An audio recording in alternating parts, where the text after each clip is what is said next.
In the name of Almighty God, I am Maxa Sankosha, and today I want to talk about stellar structure. The chemical structure of the most abundant element is shown in Figure 5 at the end of the carbon burning and oxygen burning phases for a 15 star under each of the nuclear reaction rate scenarios considered. At the end of the carbon burning phase, all models predict similar monoxide carbon core sizes of about 2.50 m. In the center, chemical abundances are impacted by the change in reaction rates. The most striking difference is observed for natrium-23, whose abundance is 3 times higher in the TDHF model than in the other two scenarios. This enhancement is attributed to a lower efficiency in the conversion of natrium-23 into Ne20 via subsequent P and alpha reactions. Due to the lower central temperature, the extent of the carbon shells is also significantly impacted by the choice of the reaction rates. As already noted in M22 in application D1, we show the Kippenhahn diagram for the 20 M model under each scenario. It is clear that the highest rate from the TDH produce the last extent convenience carbon burning shell, while the lowest rates from hindrance rays result in a more extended shell. The right panel of Figure 5 shows abundance profile at the end of the oxygen burning phase. Silicon 28 and sulfur 32 and sulfur 34 are the main products of the phase, formed through secondary reactions involving the primary silicon 28 and phosphor 31 products mentioned in the equation 3, leading notably to a large abundance of sulfur 34, consistent with the finding by the former and his colleagues in 2016. The amount of the sulfur 34 is lower in the CF88 model compared to the TDHF and hindrance race cases. Moreover, the lower hindrance rates result in a reduced central abundance of silicon-28 relative to CF88 and TDHF. The resulting silicon core mass MSI is smaller for the CF88 and TDHF model, is about 1.1 m than for hindrance, which is equal to 1.20 m, defined by the X silicon and X sulfur is less than the zero point 0.2, in agreement with the results of Hirschi and his colleagues in 2004. At the end of the oxygen burning, other elements are also affected, such as the titanium-44, which is especially less abundant in the TDHF model compared to the other two scenarios, with a mass fraction reaching only 6 multiplied by 10 to the power of minus 9 instead of the 4 up to 7 multiplied by 10 to the power of minus 8 in the CF88 and hindrance models. To sum up, carbon 12 plus carbon 12 and oxygen 16 plus oxygen 16 rate variation impact the chemical structure, central abundances of several elements, and the sulfur core mass at the end of the oxygen burning phase. However, they have a negligible influence on the size of the carbon monoxide core at this evolutionary phase. Now I want to go to the nucleus synthesis. Neutron capture processes are believed to be at the origin of the most heavy elements in the universe. For example, you can review the archons and Tillman in the 2023. One of these, the slow neutron capture process, is process developed in massive stars at neutron densities of the order of the N is equal to 10 to the power of 5 minus 10 to the power of 10 1 per cubic centimeter. It occurs mainly during the core helium burning phase and with the Ne22 alpha N and magnesium 25 at the main neutron source, the carbon 13 alpha and N. Oxygen 16 reaction produces A short neutron burst at the onset of core helium burning, barely producing heavy elements. These processes elements are subsequently transported to the outer stellar layers over the relatively long duration of the helium burning phase. During the brief advanced evolutionary stage, the carbon burning shell also contributes to the S processes. Minor contributions are also expected during the core carbon burning phase, and in this specific phase, rapid transport of the nucleosynthesis products from the core to the outer shells should be involved to enable this process to contribute to the chemical galactic enrichment. During the core oxygen burning phase, transport iron elements are destroyed via photodisintegration reactions. In addition, rotation is known to boost this process during core helium burning by promotion the synthesis of primary carbon 13 and Ne22.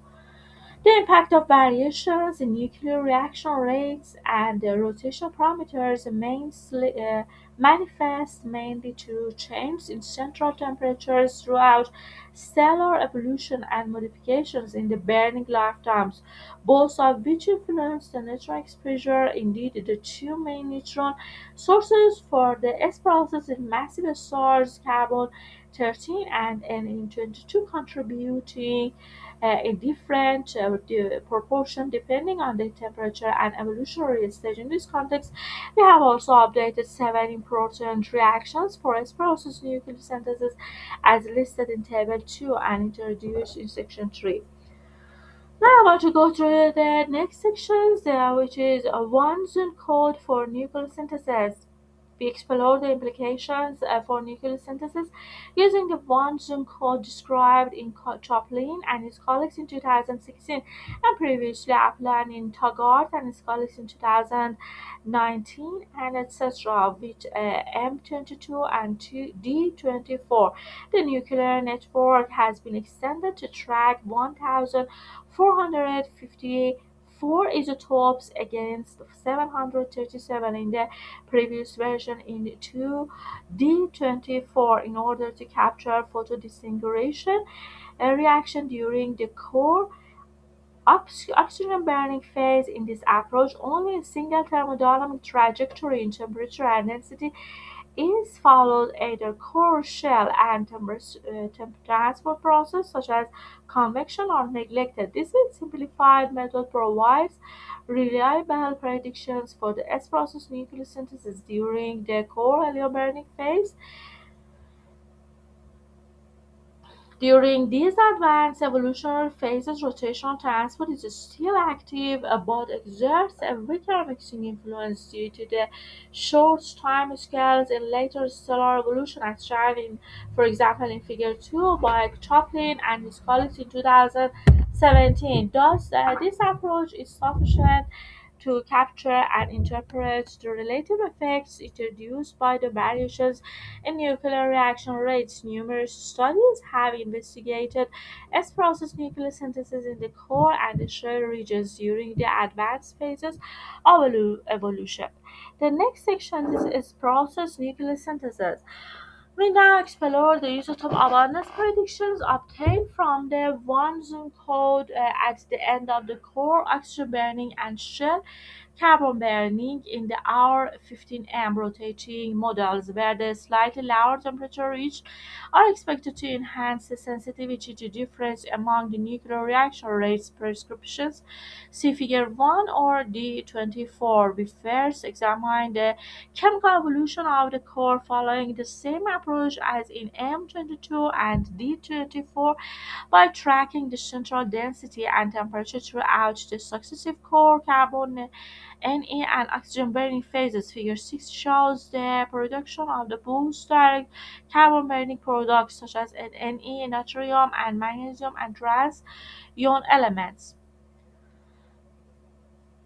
During the core carbon burning phase, after any burning, the subsequent oxygen burning phase leads to the destruction of the most trans, the iron elements, and the synthesis of the typical oxygen burning products, including silicon sulfur, argon, calcium, and also titanium, as also observed in the right panel of figure 5. At the end of the core oxygen burning phase, heavy elements exhibit either low when the Z is greater than 30 or less than the 40, or almost null for Z is greater than the 40 abundances. A colored line in figure 6, this is due to a photo dissociation reaction such as gamma N and gamma P and gamma alpha, which becomes increasingly efficient and temperature is much greater than 1.8 gigakelvin.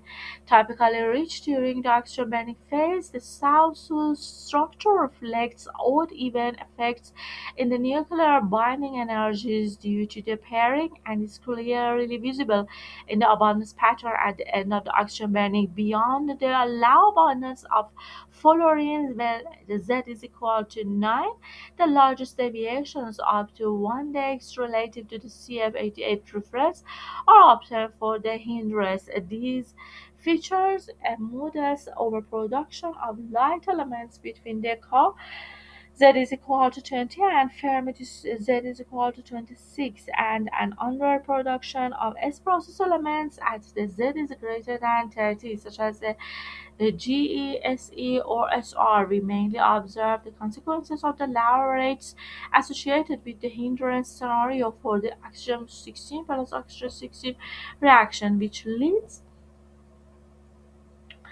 to the shorter burning phase and reduced neutron exposure. They mirror the behavior seen in D24 for the carbon 12 plus carbon 12 reaction during core carbon burning phase. It is worth noting that the cutoff for Z is greater than 40 is unaffected by the choice of the reaction rates in all models. The S process distribution in a core is further modified during the carbon burning shell episodes. To explore the associated nuclear synthesis, we have extracted the evolution of density and temperature from the first two carbon burning shells, which occur between the end of the core carbon burning and onset of the core and ignition. See technical details in applications. See compared to the helium core, the carbon shells overproduce specific isotopes due to the higher neutron densities, reaching up to the 10 to the power of 10 1 per cubic centimeter within the second carbon burning shell, as shown in Table 4. For instance, in the SMEU and GD region, we observe an overproduction of GD 152, 154, corresponding to the opening of the branching points at A is equal to 151 and A is equal to 154. This enhancement is accompanied by a reduction in the abundance of the intermediate isotopes allowing the same nucleosynthesis path. For example, EU 151 and 153 is depleted by an order of magnitude. However, differences between models remain modest. For example, the GD 152 isotope is overproduced by a factor of 10 in the hindrance scenario compared to a factor of the 2 in the TDHS scenario relative to its abundance at the end of the helium bearing phase. The reasons for the small change observed are twofold. First, corresponding temperature and density trajectories don't differ significantly enough across the three explored cases to drive substantial nucleosynthesis differences. Second, and more generally for all our 15M rotating models, this process is not very efficient as quantitatively demonstrated by the peak neutron densities and the total neutron exposures given in tab 4, with maximum exposures reaching only is about 0.1 millibar per N during the first carbon burning shell. Now I want to go through the variation of the carbon 12 plus oxygen 16 reaction. Finally, this paper is also intended to guide further experimental determinations of reactions cross sections. To this end, we performed a sensitivity sensitivity study for the carbon-12 plus oxygen-16 reaction. Unlike the main fusion reactions 1 and 3, this reaction doesn't contribute significantly to energy generation. As such, it is only relevant primarily at the end of core carbon burning or during shell carbon burning once the required thermodynamic conditions allow carbon-12 abundance, high oxygen-16 abundance, the suitable temperature are met. We investigate nucleosynthesis in the first carbon shell of R15M model, where the differences among reaction rates are most pronounced. We conduct the sensitivity study by arbitrarily multiplying or dividing the CF88 reactions rate for carbon-12 plus oxygen 16 by constant factors V in that only an extreme rate variations by a factor 10 to the power of 4 which significantly affect the nuclear synthesis, specifically increasing the rate by this factor results in an overproduction of aluminum and silicon by factors of 2.40 and 1.35 respectively, while decreasing the rate yields underproduction of magnesium, aluminum, and silicon by about 20. We conclude that the differences in carbon-12 plus oxygen-16 reaction rates among the CF88 and hindrance anti-DHF scenarios, see figure 1, are too small to significantly affect nuclear synthesis. Given the current measurements of nuclear reaction rates and predictions of this reaction, no strong impact is expected from the improved accuracy unless previously identified resonance enhancing the rate by several order of magnitude is discovered as astrophysical energies. Now I want to go through the remnant predictions. A major goal of massive star modeling is to determine which star explode and which collapse into black holes. It is essential for constraining black hole, neutron star, supernova population synthesis models. Recent work such as Ogolini and his colleagues in 2025 investigate the link between progenitor mass and the remnant mass produced by core collapse supernova. Several attempts to estimate the type of remnant and the associated explosion time resulting from the massive star evolution have been proposed in the literature. For example, Maltzwell and his colleagues in 2025.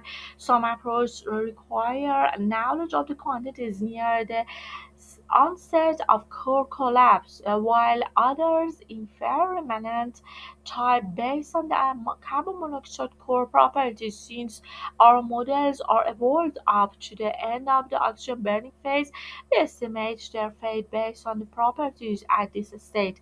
The work by Patton and Sukhobol 2020 sought to systematically predict whether the remnant would be a BH or NS and to be estimate its mass using only carbon monoxide core mass and central carbon mass fraction and the helium oxygen as diagnostic parameters in non-rotating stars.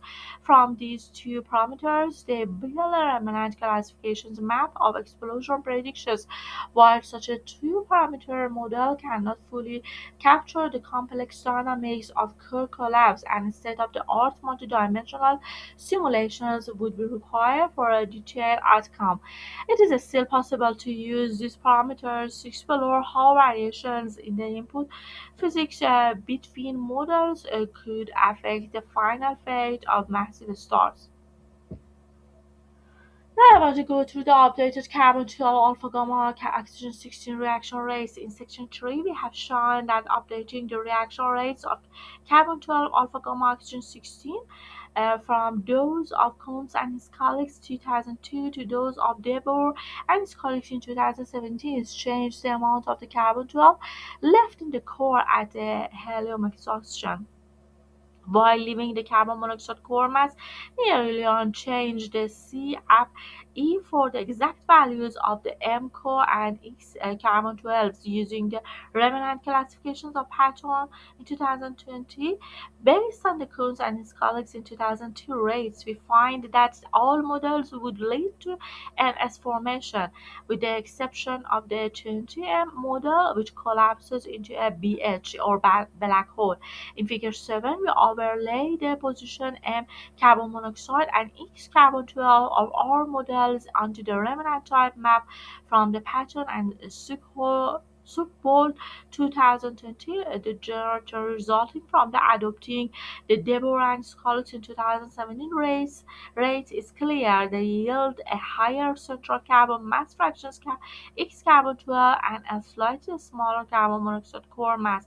Additionally, as the initial mass increases, carbon monoxide increases while carbon 12 decreases owing to helium burning occurring at a higher temperature. From the remnant map of Peyton and Sukhol 2020, we observe that broadly speaking, a higher M carbon monoxide or a lower X carbon 12 correlates with an increased likelihood of black hole um, formation. However, the map contains multiple islands of explosiveness as seen in the background on Figure 7. The variations in the central value of X carbon 12 resulting from the updated reaction rates is large enough to chance and change the predicted remnant type according to Patton and Bold's 2020. In contrast, using the prescriptions of Malthus and his colleagues in 2025,